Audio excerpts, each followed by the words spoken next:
नमस्कार, म क्रान्ति सुब्बा, हङकङभित्रका लेखक, आजका host. World wide lockdown corona भाइरसको सम्बन्धलाई लिएर आज हामीले फेरि तपाईँ समक्ष झुल्किने अवसर पाएका छौँ। आज मैले मेरो पाहुनाको रूपमा युएई दुबईबाट एकजना विशिष्ट पाहुना कवि तथा साहित्यकार भवानी नेपालज्यूलाई ल्याएको छु। उहाँलाई म ढिला नगरिकन फ्रेममा निम्त्याउँछु। सर नमस्कार। नमस्कार सर, स्वागत छ तपाईँहरूलाई, धन्यवाद। तपाईँ अहिले कहाँ कता हुनुहुन्छ यसो बताइदिनुहोस् दर्शकवृन्दलाई। हजुर सर, म अहिले हाल चाहिँ युएई को दुबई स्थित एउटा प्रतिष्ठित रिटेल मार्केटमा एज अ सेल्सम्यानको काम गरिरहेको छु अहिले तत्काल चाहिँ। ए मुङलान भाषिनुभएको कति भयो? ठ्याक्कै भन्नुपर्दा सर 7 वर्ष उकालो लागेको छ। ए मुङलाने जेठा कान्छा माइला के भइसक्नु भएछ होइन? हजुर सर, हो निकै लामै समय भयो भनौँ न, 7 वर्ष लामै हो नि। त्यही त, मुङलान भाषिएपछि जीवनले अर्कै काया पलट, अर्कै किसिमको चाहिँ एउटा काया पलट जस्तो हुने, एउटा पूर्ववत चाहिँ जीवन छोडिने, त्यस्तो तपाईँलाई के महसुस छ? कि तपाईँ नेपालमा जुन भवानी नेपाल हुनुहुन्थ्यो त्यही भवानी नेपाल त्यहाँ हुनुहुन्छ कि? होइन सर, जीवनमा धेरै परिवर्तन ल्याउँदो रहेछ यो मुगलान भाषिसकेपछि। केही सकारात्मक पक्ष सँगसँगै केही नकारात्मक पक्षहरू पनि, जस्तो पारिवारिक आर्थिक उन्नतिको कुराहरू त आफ्नो ठाउँमा छँदैछ। त्यो सँगसँगै छुटी गएका धेरै समयहरू पहिलाको समयमा फर्केर एकचोटि हेर्ने हो भने त्यो विगत पुगिने स्थिति छैन पनि अहिले। त्यसले गर्दा धेरै थोक छुट्यो र धेरै थोक पाइयो पनि जस्तो लागिरहेको छ सर यो मुङलान बसेर। हजुर, यो यसको चाहिँ जीवनको समीकरण कसरी गर्नुहुन्छ? मुङलान भाषिने एउटा प्रथालाई निरन्तरता दिइरहँदाखेरि र चाहिँ मुलुकमै बसेर केही गर्ने चाहना हुँदाहुँदै गर्नु नसक्दाखेरिको पीडा र यो दुइटै गठजोडलाई समीकरण गरेर जीवनको अर्थ कसरी निकाल्नुहुन्छ? यस्तो रहेछ सर, अब सबैभन्दा महत्त्वपूर्ण त अब जीवन जिउनको लागि अत्यावश्यक चिजहरूलाई पहिलो प्राथमिकतामा राख्नुपर्ने हुँदाखेरि हामी सबै नेपालीहरू प्रवासी हुनुपर्ने एउटा तितो सत्य छँदैछ सबैको माझमा। भर्सक अब आफ्नै देशमा बसेर आफ्नै कर्मभूमि, आफ्नै जन्मभूमिलाई कर्मभूमि बनाउन पाए त त्यो सबैको लागि अहोभाग्य हुन्छ, तर त्यो सबैमा लागू नहुने रहेछ। अब हाम्रो देशको अहिले राजनीतिक अस्थिरता भनौँ या भनौँ हरेक चिजले गर्दा अहिले तत्काल त्यो अवस्था त्यति देखिएको छैन। त्यही पनि स्वदेशमै रहनुभएका सम्पूर्ण तमाम नेपालीहरूले जे गरिराख्नु भएको छ त्यो चाहिँ एकदमै सराहनीय कार्य छ।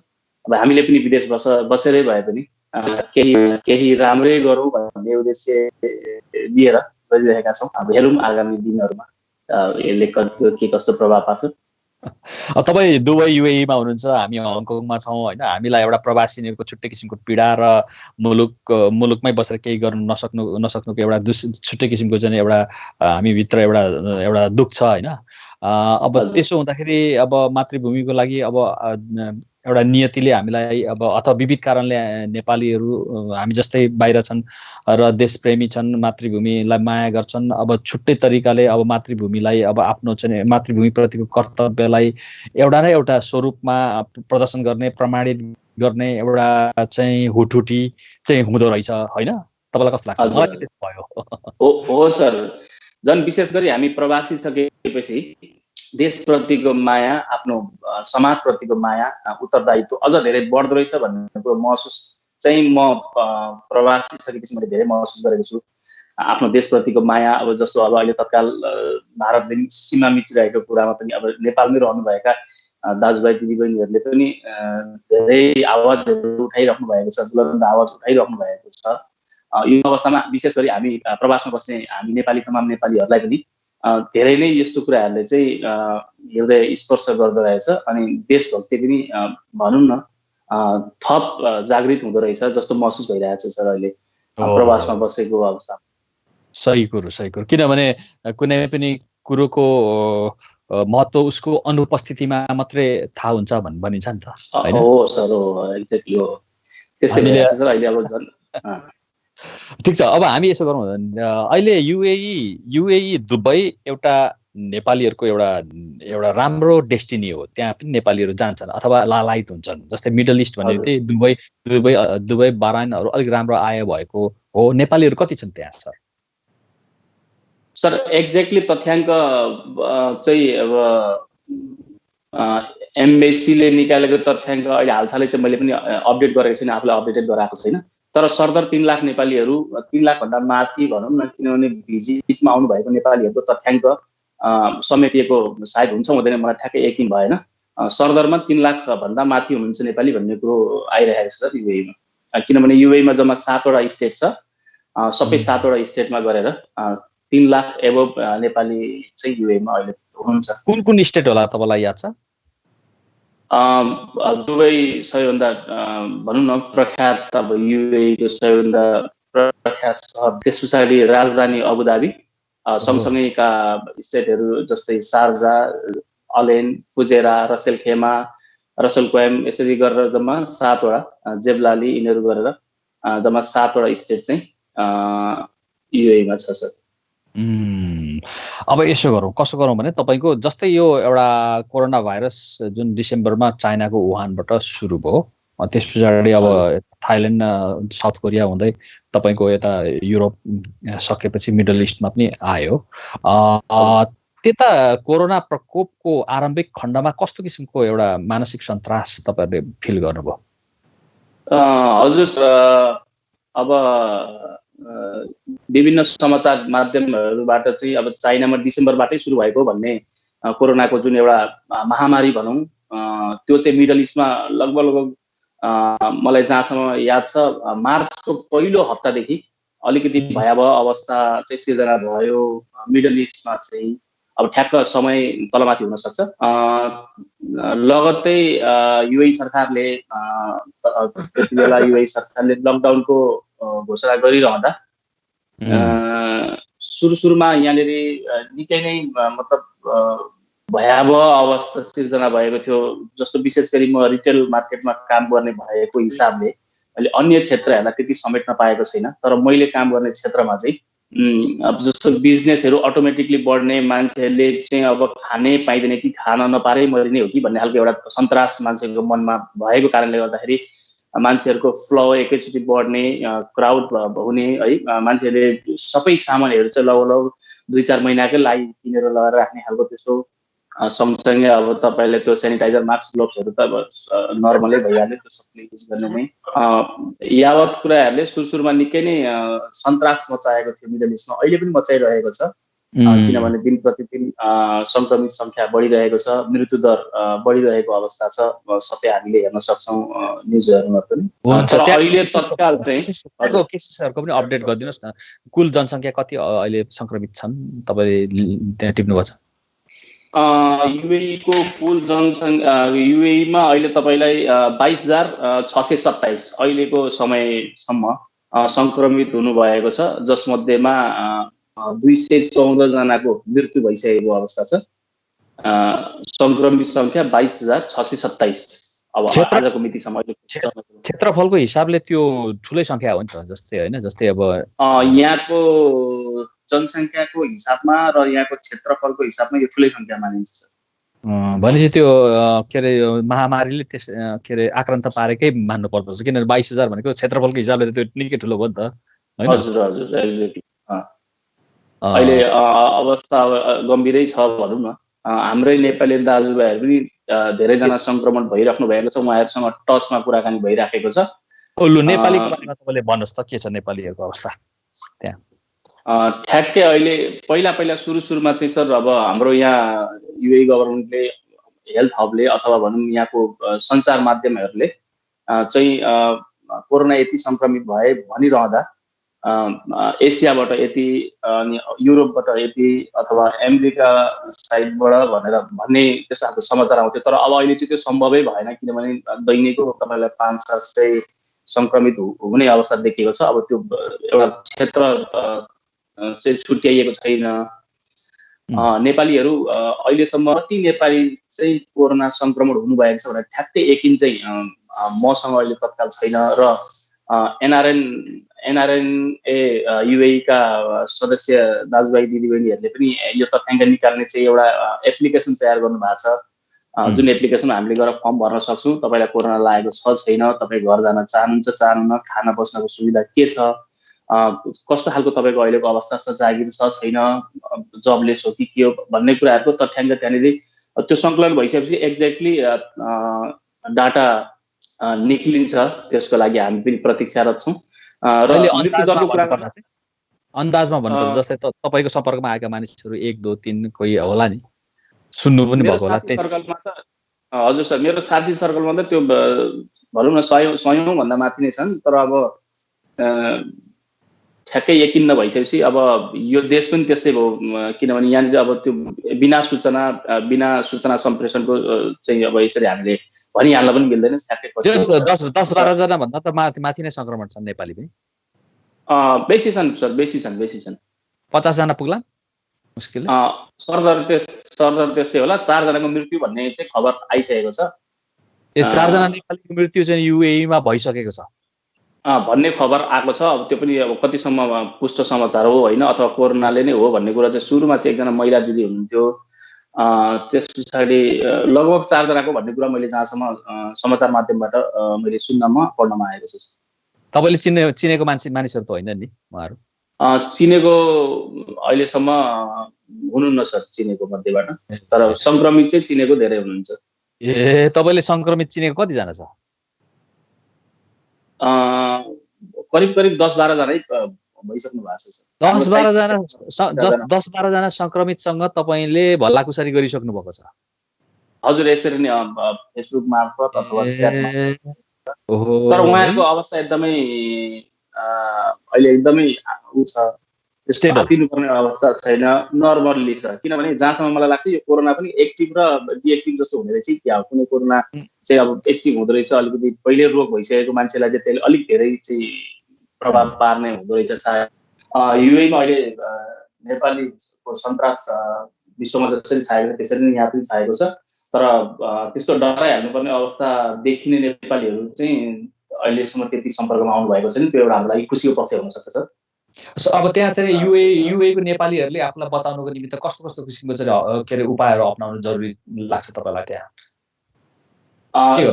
त्यो त खासमा सर अब युएईको मात्र नभएर विश्वमै अब अहिले चाहिँ अब महामारीले सन्तास मचाइरहेको अवस्थामा अब सामाजिक दूरी कायम गर्ने, व्यक्तिगत दूरी कायम गर्ने, अनि त्योदेखि बाहेक अब सेनिटाइजरहरू युज गर्ने, मास्कहरू, ग्लोभ्सहरू अत्यावश्यक ठाउँमा मात्रै जाने, अनावश्यक ठाउँमा नजाने, यस्ता कुराहरू त सबैले सुरक्षाको उपायहरू अपनाउनु जरुरी छ, अपनाइरहनु भएको छ। लकडाउनलाई त मानिसले राम्रोसँग पालना गरिरहेछ नि नेपाली? एकदमै सर, एकदमै हरेक नेसनालिटीले यहाँ राम्रोसँग पालना गर्नु भएको छ। त्यो भएको हिसाबले पनि मृत्युदर कम हुनुको एउटा मुख्य कारण पनि हुनसक्छ। नेपालीहरू काम गर्ने कम्पनीमा काम चलेको छ कि छैन? अहिले कम्पनीहरूले कति सटडाउन गरेर चाहिँ अहिले कन्ट्र्याक्टमा आउट अफ कन्ट्र्याक्ट गरेर त्यतिकै नेपालीहरूलाई छोडिरहेको अवस्था कतिपय ठाउँमा देखिएको छ। त्यहाँको स्थिति कस्तो छ भन्नुहोस् त। हजुर सर, यहाँ पनि त्यस्तै छ सर। कतिपय कम्पनीहरू अहिले चलिरहेको अवस्था छ भने कतिपय कम्पनीहरूले चाहिँ अब अहिले काम ठप्प बन्द गरेर आफ्नो कर्मचारीहरूलाई, आफ्नो कामदारहरूलाई घरमै रुममै राखेको अवस्था छ भने कतिपय कम्पनीहरूले चाहिँ अब हामी काम दिन सक्दैनौँ भन्ने अवस्था पनि आइसकेको छ भन्ने कुरा केही साथी सर्कलले पनि जानकारी गर्नुभएको छ। सरदरमा अलिकति गाह्रै छ सर अवस्था। अनि अब मुलुक फर्कन चाहने नेपालीहरूको लागि कुनै राजदूतावासबाट एनआरएनए अथवा कुनै पनि नेपाली संस्थाले के पहल गरिरहेछ त्यहाँ? हजुर सर, नेपाली राजदूतावास र एनआरएनए युएईको सहकार्यमा उहाँहरूले पहल गरिराख्नु भएको छ। मैले अघि पनि तपाईँहरूलाई जानकारी गराएँ, पुनः गराउन चाहन्छु। एउटा फर्म उहाँहरूले बनाउनु भएको छ, त्यो अनलाइनमा गएर त्यो फर्म भरिसकेपछि नेपाल जानै पर्ने अत्यावश्यक व्यक्तिहरूलाई नेपाल लाने खालको एउटा त्यो अब कूटनीतिक सहयोगबाट सायद अब आशा गरौँ नेपाल जानै पर्ने नेपालीहरूले नेपाल जान पाउनुहुनेछ भन्ने एउटा आशा पनि गर्ने अवस्था छ सर। त्यो कहिलेसम्म त्यो काम भइसक्यो जाने काम? त्यो त सर अब नेपाल सरकारले अब त्यसको लागि कस्तो खालको कदम चालिराख्नु भएको छ, उहाँहरूले आन्तरिक कस्तो खालको होमवर्क गरिराख्नु भएको छ भन्ने कुरामा डिपेन्ड हुन्छ। यहाँ मैले सुन्नमा आए अनुसार 14,000 भन्दा माथि नेपालीहरूले घर जान चाहने अथवा स्वदेश फर्कन चाहने भनेर फर्म दर्ता भइसकेको भन्ने कुरो सुन्नमा आएको छ। अनि नेपाल सरकारले अहिले विशेष गरी विदेशमा स्वदेश आउन चाहने नेपालीहरूलाई चाहिँ ल्याउने कुरोमा उदासीनता अपनाएको कुरो पनि सुन्नमा आउँछ, त्यो कस्तो लाग्छ तपाईँहरूलाई? सरस्वती हेर्नुपर्दा सर अब हामीहरूले पनि त्यही समाचारहरूलाई नै चाहिँ अब एउटा फोकस गर्ने कुराहरू हुन्, किनभने हाम्रो डाइरेक्टली नेपाल सरकारसँग त्यस्तो समन्वय छैन र हुने कुरो पनि भएन। हामी आम कामदारको अवस्था त्यही छ। तर एनआरएनले धेरै ठुलो सहयोग गरिराख्नु भएको छ युएईमा। साथै एउटा यो उसमा चाहिँ उहाँहरूले राहत वितरण करिब 40 दिन भइसक्यो, अथवा 35 देखि 40 दिनको हाराहारीमा अहिलेसम्म उहाँहरूले दिन रात एकदम खटिराख्नु भएको छ। उहाँहरूलाई चाहिँ यो हाम्रो इन्टरभ्यू मार्फतबाट पनि उहाँहरूलाई चाहिँ एकचोटि सलाम गर्न चाहन्छु। उहाँहरूको मन, उहाँहरूको हृदय र सहयोग गर्नुहुने तमाम मनहरूलाई चाहिँ एकचोटि नमन गर्न चाहन्छु, किनभने उहाँहरूको सहयोगले धेरै नेपालीहरूलाई अहिलेसम्म पनि रुममै बसेर पनि जबलेस भए पनि उहाँहरूले चाहिँ खाना पाइराख्नु भएको छ। रोगको कारण तपाईँहरू खानाबाट हामी एकदमै सराहनीय कार्य सरकारको अहिलेसम्म चाहिँ एनआरएनएले गरिराख्नु भएको छ। सरकारको तर्फबाट के छ कसो छ म आगामी दिनहरूमा म अपडेट गराउनेछु सर। ओके, भनेपछि एनआरएनएले चाहिँ आफू एनआरएनए हुनुको उपस्थिति त्यहाँ चाहिँ त्यसको चाहिँ एउटा अर्थपूर्ण काम चाहिँ गरिरहनु भएको कुरोलाई सराहना गर्नुपर्छ हामीले, होइन? युएईको एनआरएनले चाहिँ नमुना योग्य कार्य गरेको छ भन्नुपर्दछ। भलै अन्य ठाउँमा पनि गरेका छन्, त्यहाँ चाहिँ तपाईँ प्रत्यक्ष दर्शीको नाताले चाहिँ त्यो देखिरहनुपर्छ। एनआरएनएलाई हामीले सलाम गरौँ, होइन? हजुर, ठिक छ। भनेपछि अब अर्को कुरो चाहिँ जस्तै तपाईँको त्यहाँ रहने नेपालीहरू अब सुनिश्चित रूपमा जाने कुरोले कतिको उत्सुकता नेपालीहरूलाई जनाएको छ? उत्सुकता एउटा ठाउँमा छँदैछ, तर यो बेलामा उत्सुकता भन्दा पनि बचेर कसरी जाने भन्ने सबैभन्दा ठुलो मुख्य कुरो हो। र अर्को कुरो, गइसकेपछि पनि फेरि कसरी हामी सुरक्षित हुने, हाम्रो परिवारलाई कसरी सुरक्षित बनाउने भन्ने सबैभन्दा ठुलो चुनौतीको विषय हो जस्तो लाग्छ मलाई। अब नेपाल सरकारले त्यसको लागि कस्तो खालको समन्वय गर्दै हुन्छ त्यो त अब ठ्याक्कै मलाई यकिन छैन, थाहा छैन। तर अब गइसकेपछि कोरोना टेस्ट गर्ने अथवा चाहिँ 14 दिन 15 दिन कति दिनसम्म क्वारेन्टाइनमा राख्ने कस्तो खालको उपायहरू नेपाल सरकारले अपनाउँछ त्यो हेर्न बाँकी छ। सुरक्षित तरिकाले नेपाल ल्याउनुपर्छ, लैजानुपर्छ भन्ने चाहिँ हाम्रो पनि एउटा चाहिँ दिमाग हो भन्ने चाहिँ त्यसरी बुझ्नुपर्ने हुन्छ नेपाल सरकारले। किनभने विशेष गरी गर्भवती महिला, अब यहाँनिर कतिपय कुराहरू खुलेरै भन्नुपर्ने हुन्छ। विशेष गरी गर्भवती महिला, तपाईँलाई भिजिटमा आउनुभएका जो चाहिँ अब भिजिटको लागि मात्रै आउनुभएको थियो उहाँहरू र समय सकिसकेको अथवा रिजाइन दिएर बस्नुभएका तमाम नेपाली दाजुभाइहरूलाई त लानै पर्ने अवस्था हुन्छ, किनभने एनआरएनले पनि अथवा गभर्मेन्टले पनि कति दिनसम्म खुवाएर राख्न सक्छ र भन्ने खालको कुराहरू पनि आइरहेको छ सर बजारमा। भनेपछि यथाशीघ्र नेपाल सरकारले त्यहाँ चाहिँ एउटा भौतिक रूपले छिटो कदम चालेर जति सक्दो चाहिँ त्यहाँका के अरे अब जस्तै राहतकै भरमा त राहत सधैँभरि त राहत हुने कुरा आएन। एउटा ठोस कदम यथाशीघ्र सरकारले चाल्नै पर्यो, होइन भनेदेखि त्यो राहत दिने मान्छेहरू पनि थकिनुहुन्छ, किन त्यसले अर्थतन्त्रमा रास ल्यायो कमाएर चाहिँ त्यो पनि डोनेसन नै हो, मानिसहरूको गोजी रित्ने कुरै आउँछ, होइन? त्यो त सरकारले नै सहयोगी मनहरूलाई पनि सधैँभरि सहयोग गर्नलाई पनि बिचरा उहाँहरूसँग पनि त आर्थिक अवस्था हुनु पर्यो। कमाउने ठाउँबाट आएन सहयोग पनि गर्ने हो, मन मात्र भएर भएन, धन नभएपछि हुन्छ। त्यो भएकोले चाहिँ अब जति सक्दो नेपाल सरकारले गरिदियोस् भन्ने हामी सबैको एउटा चाहना हो। ठिकै छ। तपाईँ एउटा बहुमुखी प्रतिभाशाली व्यक्तित्व पनि हुनुहुन्छ। अहिले युट्युब एउटा च्यानल मार्फत कविता वाचन पनि तपाईँले गरिरहनु भएको छ, भवानी नेपाल उहाँको युट्युब च्यानलको नाम भनिदिनुहोस् त तपाईँको। मैले विभिन्न कविहरूको अहिलेसम्म लगभग 15-16-17 जना कविहरूको कविता तथा भर्खरै युएसमा पवन मल्लको सरको चाहिँ कोरोनाको कारणले मृत्यु भयो, उहाँको कथा लेख्नु भएको थियो सरगम भट्टराई सरले। उहाँको कथा पनि वाचन गरेको छु। मेघराज सापकोटा सर युएईमा पत्रकारिता क्षेत्रमा लागिराख्नु भएको छ, उहाँको मैले एउटा अमेरिका होइन युएसए होइन युएई आउनुहोस् भन्ने एउटा लेखहरू, यसरी विभिन्न मैले विभिन्न सर्जकहरूको विभिन्न लेखकहरूको लेखलाई चाहिँ मैले आवाज दिने एउटा काम गरिरहेको छु। त्यसको फिडब्याक कस्तो पाइरहनु भएको छ? एउटा भर्खर खोल्नु भएको च्यानल र पनि लोकप्रिय भइरहेको देख्छु म। हजुर सर, एकदमै खुसी लागिरहेछ। तमाम सम्पूर्ण नेपालीहरूले विशेष गरी साहित्य क्षेत्रमा चाहिँ अब्बल रहनुभएका समादरणीय सर्जकहरूले चाहिँ मलाई राम्रो हौसला दिइराख्नु भएको छ, राम्रो काम गरिराख्नु भएको छ भनेर मलाई हौसाइराख्नु भएको छ। म एकदमै खुसी छु र त्यसले मलाई प्रभावित बनाइरहेको छ। आगामी दिनहरूमा थप अझै राम्रो कामहरू गर्नेछु भन्ने वचनबद्धता पनि व्यक्त गर्न चाहन्छु सर। हुन्छ, तपाईँ एउटा चाहिँ नि तपाईँको अर्को एउटा पाटो कलाकारिता पनि हो। कलाकारिताको छोटो यो, किनभने यो लकडाउनको बसाइमा मान्छे बोर पनि भएको छन्, एउटा तिक्तता पनि छ, त्यो मध्येमा एकछिन हामीले हाँस्नु पाउनु पनि ठुलो कुरो हुँदछ। तपाईँले यसो दर्शकलाई अलिकति हँसाइ पनि दिनु पर्यो यो मौकामा। सर तपाईँले ठ्याक्कै कसरी मूल्याङ्कन गर्नुभयो मलाई निकै गाह्रो बनाउनु भयो। तपाईँले हँसाउने भन्नाले त्यस्तो कलाकारै त होइन म। तर अब कस्तो भने साहित्यिक क्षेत्रको लागि सहयोगको कारणले गर्दा मान्छेलाई अब तपाईँले भनेको ठ्याक्कै त्यही हो, मान्छेलाई अलिकति यो तनावबाट अलिकति मुक्त हुनको लागि केही गजल सजल केही मुक्तकहरू अथवा केही कविताहरू वाचन गरौँ भन्ने उद्देश्यले मैले लगभग मेरो 15 दिनको लकडाउनको अवधिलाई मैले सदुपयोग गर्दै युएले बाँडेको मुस्कान 40 जना युएमा रहेका 40 जना कथा 40 जना मनहरूको कथा संग्रहित रहेको उक्त किताब मैले वाचन गरेर सकिसकेको थिएँ। त्यहीबाट म प्रभावित भएको पनि हुँ। म अहिले हँसाउने भन्दा पनि एउटा गजल अथवा कविता वाचन गरौँ नि सर? हुन्छ, त्यो पनि गर्नुहोस्।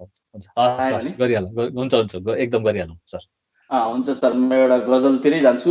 सुरुमा एउटा मुक्तक हान्छु, त्यसपछि गजल, अनि त्यसपछि हाम्रो कुरालाई यी सबै ईटका दिवार हुन्, घर कहाँ छन् र यहाँ। यी सबै ईटका दिवार हुन्, घर कहाँ छन् र यहाँ। नक्कली हुन् सबै फुलहरू, केसर कहाँ छन् र यहाँ। यी सबै ईटका दिवार हुन्, घर कहाँ छन् र यहाँ। नक्कली।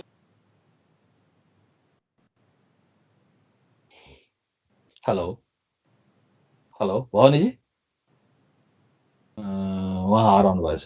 दर्शकवृन्द, भवानी नेपाल युएई दुबईबाट हामीसँग हुनुहुन्थ्यो। हामीले नेपालीहरू पनि त्यहाँ कोरोनाग्रस्त भएको कुरो अघि दर्शाइसक्यौँ उहाँको रिपोर्टद्वारा।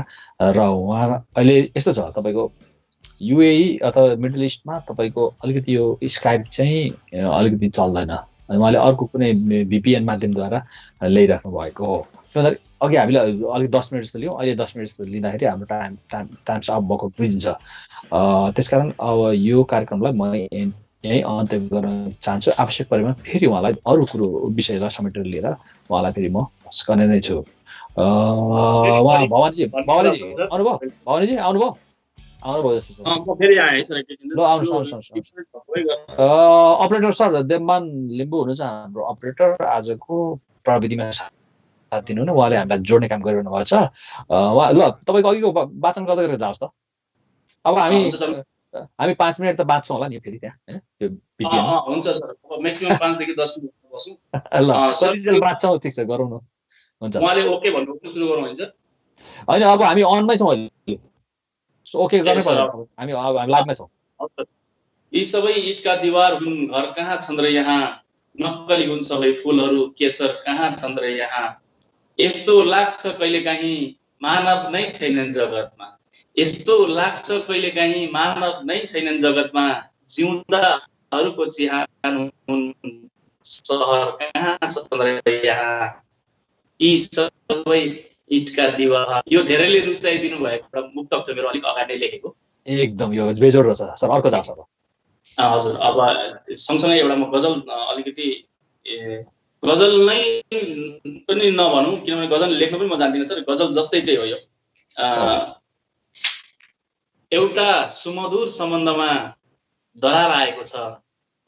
एउटा सुमधुर सम्बन्धमा दरार आएको छ। एउटा सुमधुर सम्बन्धमा दरार आएको छ।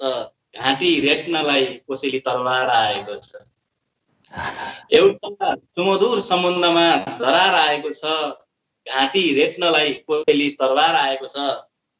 तपाईलाई त उपहार पनि फुल आयो होला क्रान्ति सर। तपाईलाई त उपहार पनि फुल आयो होला। तपाईलाई त उपहार पनि फुल आयो होला। मलाई तीखा काँडाहरूको प्रहार आएको छ। एउटा सुमधुर सम्बन्धमा दरार आएको छ। अब यो अलिकति मार्मिक छ। आँगनमा बुवाको लास हेर्न कोही आएनन्। आँगनमा बुवाको लास हेर्न कोही आएनन्। आँगनमा बुवाको लास हेर्न कोही आएनन्।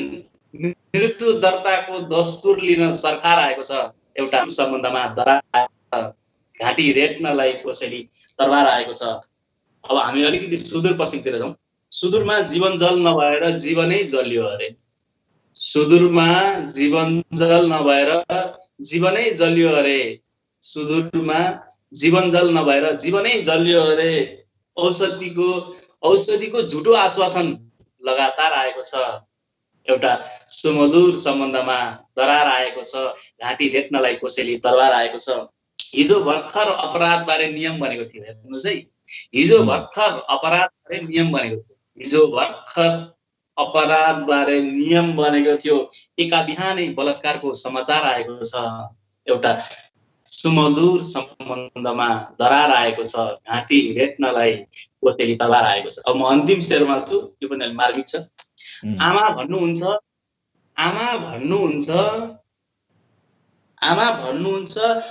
घरमै मर्छु बरु मलाई नलैजा अस्पताल।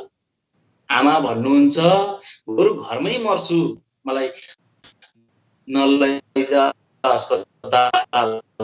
मलाई नलैजा अस्पताल, बरु म घरमै मरि नपुग्ने स्वास्थ्यमा व्यापार आएको छ। एउटा सुमधुर सम्बन्धमा दरार आएको छ। घाँटी रेट्नलाई कोसेली तरवार आएको छ। हजुर आयो। त्यो हुँदाखेरि जीवन जलको अभावमा मानिसहरू मरेको कथा पनि आयो हैन। त्यो हुँदाखेरि तपाईले अब त्यो एउटा मातेको मान्छेको एक्टिङ भाइरल भएको थियो नि तपाईको फेसबुकमा, त्यो पनि देखाइदिनु पर्यो यहाँ।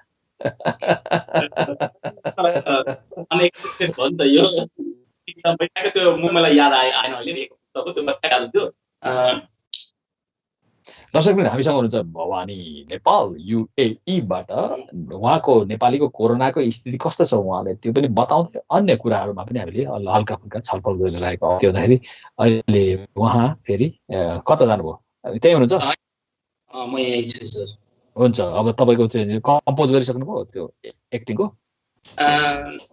काइले भट्टीमा मलाई बोलाकी है, जानु चाहिँ पर्ने हो। यो लकडाउनको बेलामा कसरी जाने होला?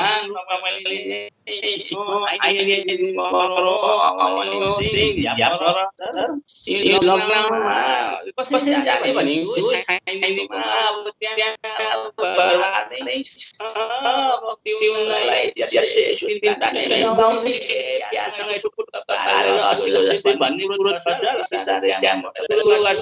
आफ्नो देशको सीमालाई कसैले यसरी बिचिरहँदा यस्तो लाग्छ यो स्वदेशमै जाउँ र चाहिँ एउटा नाङ्गो कुकुरी लिएर चाहिँ अब पहरा दिउँ, त्यहाँ पहरेदार गरौँ सीमामा गएर चाहिँ जस्तो एउटा फिल हुँदो रहेछ। विशेष गरी हामी तमाम नेपालीहरू जो बाहिर छौँ, अब्रोडमा छौँ, जो देशदेखि बाहिर प्रवासमा छौँ, यस्तै खालको फिलिङ्स आउँछ होला सबैलाई। किनभने हामी एक त त्यसै पनि सानो देश, त्यसै हामीलाई पूर्व कालदेखि अब दुई ढुङ्गा बीचको तरुल भनिएको छ र सत्यता पनि हो। सानो देशलाई पनि अझ तपाईँले चाहिँ अब विभिन्न प्रपञ्च रचेर घरि यताबाट मिच्ने घरि उताबाट मिच्ने। अब अहिले सुन्दैछु चाइनाले पनि सगरमाथा चाहिँ चाइनामा पर्छ अरे भन्ने हल्लाहरू बजारमा आइरहेको छ। यो सबै यस्तो चिजहरूबाट चाहिँ हाम्रो देशको नागरिकहरूले पनि सचेत हुनु जरुरी छ। विशेष गरी उच्च अहोदामा बस्नुभएका राजनीतिक दल, बुद्धिजीवी, उहाँहरूले पनि यस्तो कुराहरूलाई चाहिँ एकदमै सूक्ष्म तरिकाले चाहिँ यसलाई निरीक्षण गर्न जरुरी छ। किनभने हाम्रो जमिन, जबकि मेरो छिमेकीले मेरो जमिनलाई अलिकति थिचोमिचो गर्छ भने हामी लडाइँ गर्न कुटाकुट गर्न तयार हुन्छौँ भने हाम्रो देश यदि कसैले बिचिरहेको छ भने हामी त्यसको लागि किन तयार भएर नबस्ने? लडाइँमा नजाउँ, ठिक छ, लडाइँ गर्नु मात्रै समस्याको समाधान होइन, तर उपायहरू अनेक छन्। कूटनीतिक नियोगबाट पनि के छ कसो छ, तर समाचारहरू पढिरहेको अवस्थामा चाहिँ गरिराख्नु भएको छ उहाँहरूले, त्यो पहलहरू गरिराख्नु भएको छ। अहिलेको सरकारले यो पहल गरिरहेको छ भन्ने पनि समाचार पढ्न पाइएको छ। त्यसले गर्दा अलिकति मनमा केही हदसम्म शीतलता प्रदान त गरेकै, तथापि सीमा मिचिन हुन्न। हाम्रो जमिन हाम्रै हो, हाम्रो भूभाग हाम्रै हो। सबैको हृदयमा चाहिँ यो कुराहरूलाई चाहिँ मनन गर्न जरुरी छ। हो, सरकारले आफ्नो सक्दो आफ्नो तर्फबाट चाहिँ ढिलाइ भए पनि गरिरहेको कुरो त मननीय नै छ। अहिले त्यो कुरो चाहिँ सराहनीय छ। जस्तै उहाँ पोस्ट स्थापना गरेर आर्मीहरूलाई लगेर त्यहाँ राख्नेदेखि लिएर होइन तारबार गर्ने कुराहरू नै आइरहेका छन्, अहिले चाहिँ चर्चामा आइरहेका छन्। ठिक छ, केही न केही त उपाय अप्नाउने। एउटा कुरो चाहिँ जस्तै अब नेपाल एउटा वास्तवमा एउटा स्वर्गको टुक्रा हो भौगोलिक हिसाबले हेर्ने हो भने, किनभने सबै किसिमको हावापानी त एउटै देशमा चाहिँ तराईदेखि उच्च हिमालसम्ममा पाइन्छ होइन, जैविक विविधता त्यहाँ छँदैछ सबै किसिमको। त्यो हुँदाखेरि एउटा नेपाल चाहिँ एउटा होल प्याकेज हो क्या। नेपालमा जतिको विविधता चाहिँ सायदै होला, त्यही भएर दुई देशको आँखा, दुईटा एसियाको शक्तिको आँखा गाडिनु स्वाभाविक छ। नेपालको भू राजनीतिक पनि अलिकति त्यस्तै भएको कारणले दुईटै देशले चाहिँ नेपालको केही जमिन भए पनि हडप्नु पाएदेखि अलिकति उपलब्धि हासिल हुन्थ्यो कि भन्ने एउटा महत्त्वाकांक्षी भावना चीन र भारतले सदाबहार राखेकै अवस्था हो परोक्ष प्रत्यक्ष रूपमा। यसलाई चाहिँ कसरी हामीले चाहिँ के भनेदेखि एउटा सीमाङ्कन अथवा एउटा साइजमा राखेर आफ्नो देशलाई बचाउन सकिन्छ होला? सबैभन्दा सुरुमा एउटा सानो एक्जाम्पलमै जाउँ न। जस्तो तपाईँ हामीले हाम्रो जमिनमा घर बनाइसकेपछि हामीले सकिन्छ पनि इँटाले बाँसको भाटा भन्छ हाम्रोतिर, त हाम्रोतिर चाहिँ बाँसलाई चिरेर त्यसको भाटालाई लगाएर भए पनि हामी सुरक्षा गर्छौँ भने यो त हाम्रो सिङ्गो देशको कुरा छ। 3 करोड नेपाली जनताको मनको कुरा छ, हृदयको कुरा छ, मस्तिष्कको कुरा छ, हाम्रो जीवनसँगको डाइरेक्टली जीवनसँग टच हुने कुराहरू हुन्। यो हाम्रो त घर हो, देश हाम्रो घर हो भने हामीले चाहिँ कूटनीतिक सहयोग चाहिँ मार्फतबाट अथवा भनौँ नेपालले चाहिँ यस्तो खालको एउटा तगडा खालको एउटा निर्णय लियो जस्तो लाग्छ कि हाम्रो जति भूभाग छ भूभागलाई चाहिँ काँडे तार लगाएर चाहिँ हामीले आफ्नो भूभागलाई चाहिँ सुरक्षा गर्न सक्छौँ र त्यो गर्नु पनि पर्छ र गर्नुहोस् भनेर यहीँबाट पनि जानकारी गराउन चाहन्छु र नेपाल सरकारलाई अपिल पनि गर्न चाहन्छु। नेपाल सरकारले एउटा जागिरे चाहिँ सरकारी कामलाई एउटा जागिरको रूपमा मात्रै लिनु भएन, त्यो मातृभूमिको सुरक्षार्थको निमित्त पनि चाहिँ त्यो एउटा परम दायित्व हो भन्ने एउटा उत्तरदायित्व बोध सहित त्यसमा चाहिँ एकदम सिन्सियरली वर्कआउट गर्नु पर्यो। विगतका सरकारहरूले चाहेर पनि गर्न सकेका हुन्छन् या छैनन् त्यो एउटा कुरो हो होइन। हेलो सुन्दै हुनुहुन्छ? हो सर, हो हजुर सुन्दैछु सर। हो तर एक्ज्याक्टली तपाईँ भने जस्तै हो, विगतका सरकारले के गरेनन्, आउने भविष्यका सरकारले के गर्लान् के नगर्लान् त्यसलाई त्यो सबै कुराहरूलाई एक ठाउँमा थाती राखेर अहिले हामीले के गर्न सक्छ। किनभने अहिले तपाईँलाई हामीलाई 2-3 वटा चिज एकैचोटि पेलिरहेको अवस्था छ। कोरोनाको त्रास, कोरोनाको सन्तास एकातिर छ भने हाम्रो देशमा सीमा मिचिने कुराहरू एकातिर छ। त्यसले गर्दा यस्तो विषम परिस्थितिमा यसलाई एकदम लेभल मिलाएर यसलाई चाहिँ लिएर जानुपर्ने हुन्छ। कोरोनाको सन्तास सरकारले सही समयमा, म त एउटा अस्ति मैले पोस्ट पनि गरेको थिएँ, सरकारले लकडाउन एकदमै सही समयमा गरेको छ। यो कदमलाई एकदमै सराहनीय मान्नुपर्छ, एकदम उच्च सम्मान गर्नुपर्छ यो कदमलाई। किनभने यदि सरकारले लकडाउन नगरेको हुन्थ्यो भने अहिले नेपालको स्थिति एकदमै भयावह हुन्थ्यो।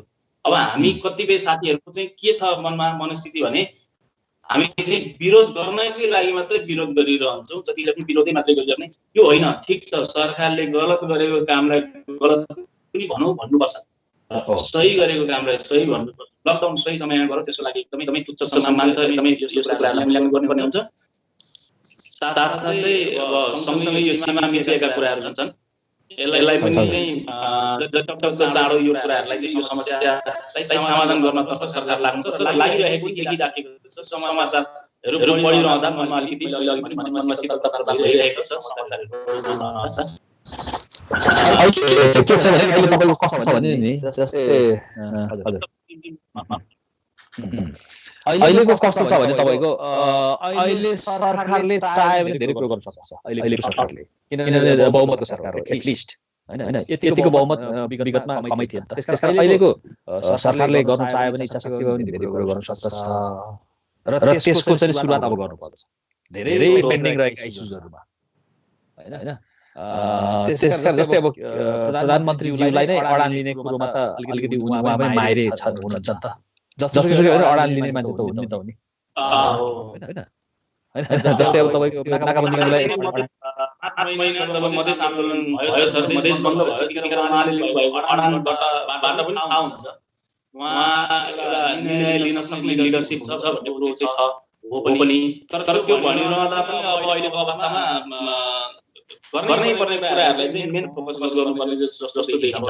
कोरोनाको सन्तासको बिचमा लकडाउन गर्नु एकदमै ठुलो राम्रो सराहनीय कार्य हो। त्यो सँगसँगै अब सीमा विवादका कुराहरू जुन छन्, सीमा विवादका कुराहरूलाई पनि जति सक्दो चाँडो चाहिँ टुङ्ग्याउनु पर्छ भन्ने चाहिँ आम नेपालीहरूको चाहिँ एउटा माग पनि हो। अब मेची अभियानका संयोजक विजय डालमियाजीले के भन्नुभयो भने अस्ति मैले लिएको इन्टरभ्यूमा 500 भन्दा बढी मानिसहरू पानी ट्याङ्की बागडुग्रातिर अलपत्र परेका छन् जो चाहिँ घर आउन चाहन्छन्। अहिले मेची वारीबाटै उहाँहरूले राहत प्रदान गरिरहनु भएको छ, सकिन्जेल हैन।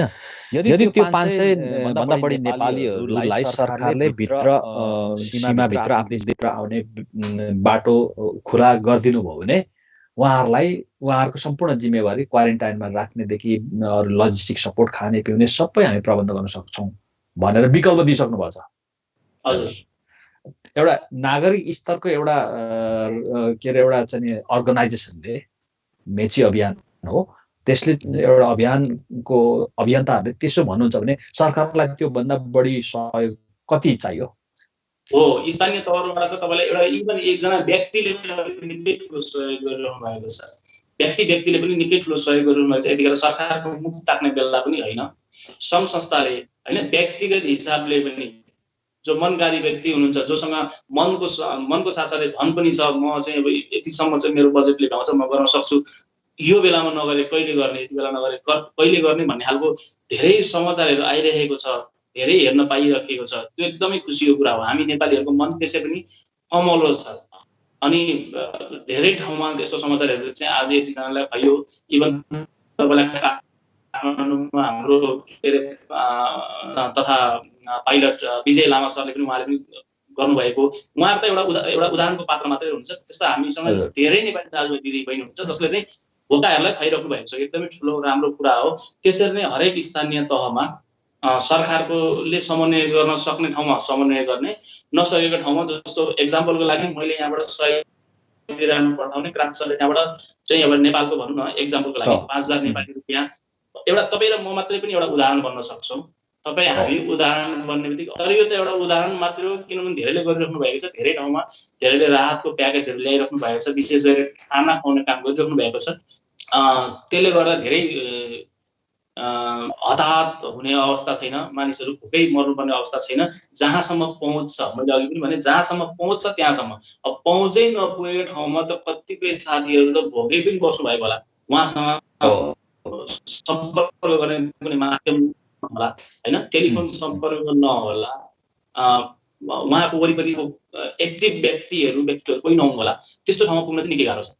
हो, जो सीमामा अलपत्र रहेका नेपालीहरूलाई चाँडो व्यवस्थापन गरिनु पर्यो, त्यो चाहिँ एउटा तत्काल आवश्यकता चाहिँ हो। जस्तै विजय डालमियाजीले चाहिँ के अरे ल्याउनुहोस्, सरकारले बाटो खोलिदियोस्, किन प्रक्रिया त सरकारले गर्ने हो नि त। तपाईँको हामीले त ल्याउन सक्दैनौँ नागरिकलाई होइन, पारिबाट सीमा पारि रहेका देश आउन चाहने नेपालीहरूलाई त हामीले त ल्याउन सक्दैनौँ व्यक्तिगत रूपमा, त्यो त गैर कानुनी हुन्छ नि त होइन।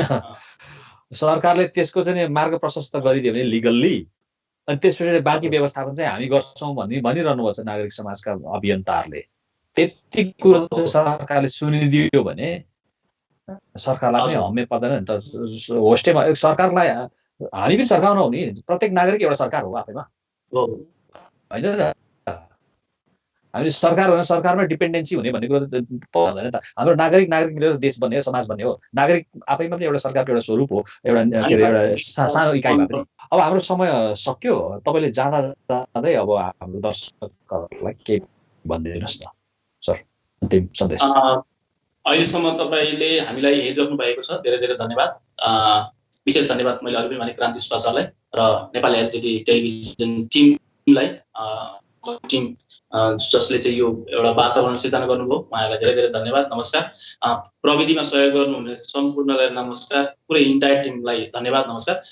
साथै नेपालमा रहनुभएका र नेपाल बाहिर रहनुभएका तमाम नेपालीहरूलाई अहिलेको विषम परिस्थितिमा चाहिँ आफू जहाँ हुनुहुन्छ त्यहीँ सुरक्षित रहनु होला, सुरक्षाका उपायहरू अपनाउनु होला, कोरोनाबाट बच्ने खालको उपायहरू अपनाउनु होला, बाहिर जानै पर्ने काम भए सुरक्षित भएर जानु होला, नभए घरबाट ननिक्लिनु होला।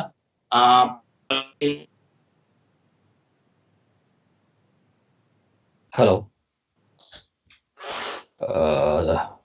दर्शकवृन्द, हामीसँग हुनुहुन्थ्यो वानी नेपाल युएई दुबईबाट। उहाँसँग भलाकुसारी गर्ने क्रममा हाम्रो कार्यक्रमको अन्तिम चरणमा आइसकेका छौँ। नेपाल एसडिटी टिभीमा यो क्लिप अपलोड हुन्छ यथाशीघ्र, तपाईँहरूले त्यहाँ पनि हेर्नु पाउन सक्नुहुन्छ। अहिले एनएसडी स्टुडियो को तपाईँको फेसबुक लाइभ सोमा तपाईँहरू हुनुहुन्छ।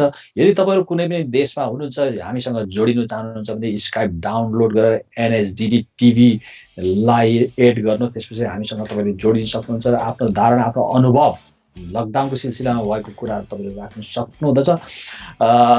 म क्रान्ति सुब्बा आजको होस्ट। मेरा प्रविधिमा साथ दिनुहुने देवमान लिम्बू जो NHDD स्टुडियोका प्रबन्ध निर्देशक पनि हुनुहुन्छ, नेपाल HDD टिभीका प्रबन्ध निर्देशक हुनुहुन्छ।